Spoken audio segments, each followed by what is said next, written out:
আজ রবিবার ১৬ই মার্চ ২০২৫, ২ চৈত্র ১৪৩১ বঙ্গাব্দ, ১৫ই রমজান ১৪৪৬ হিজরি।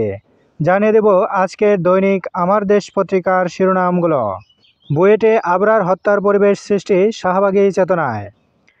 ধরাছোঁয়ার বাইরে প্রশাসনসহ নেপথ্যের কুশীলবরা। ছাত্রলীগের নির্যাতনের পটভূমি তৈরি করে আড়িপাতা গ্রুপের শাহবাগীরা। শিক্ষার্থী নির্যাতনে ছাত্রলীগকে সহায়তা করেছে বিশ্ববিদ্যালয় প্রশাসন। গুরুতর অভিযোগে ৩ উপাচার্য, ছাত্র কল্যাণ পরিচালক সহ প্রভোস্টের বিরুদ্ধে। ঢাকায় রাজনৈতিক নেতাদের বৈঠক, গুতেরেসের সঙ্গে নির্বাচন ও সংস্কার নিয়ে আলোচনা। বদলি আদেশও মানছেন না, শ্রমিক লীগ থেকে রাতারাতি শ্রমিক দলনেতা। বিএনপির শীর্ষ নেতাদের কাছে চিঠি দিয়েও সুরাহা হয়নি। ২ নেতার দাবি তারা আওয়ামী লীগের ষড়যন্ত্রের শিকার। আবরার হত্যা মামলার আপিলের রায় আজ।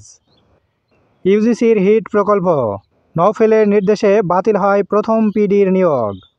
গণমিছিল ডেকে পিছু হটল বামেরা।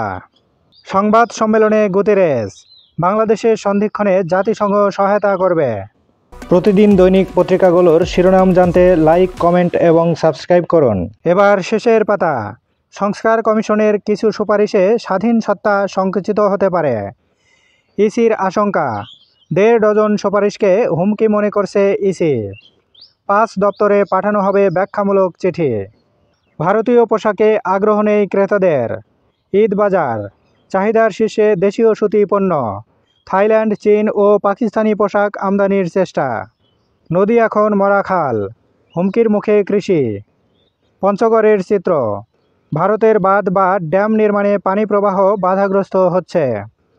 পঞ্চগড়ের ছোট বড় ৪৬টি নদ নদী প্রায় মৃত। রাজশাহীতে আলিশান বাড়ি প্রকৌশলী সাবিউলের, সাঘাটা দাপিয়েছেন টানা ১৬ বছর। টাকা কামানোই ছিল নেশা।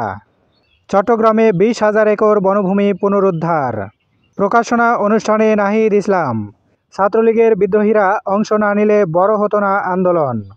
যশোরে ফরহাদ মজহার, জনগণের অভিপ্রায়েই ডক্টর ইউনূসের নেতৃত্বে সরকার। আসিয়াকে ধর্ষণের দায় স্বীকার হিটু শেখের।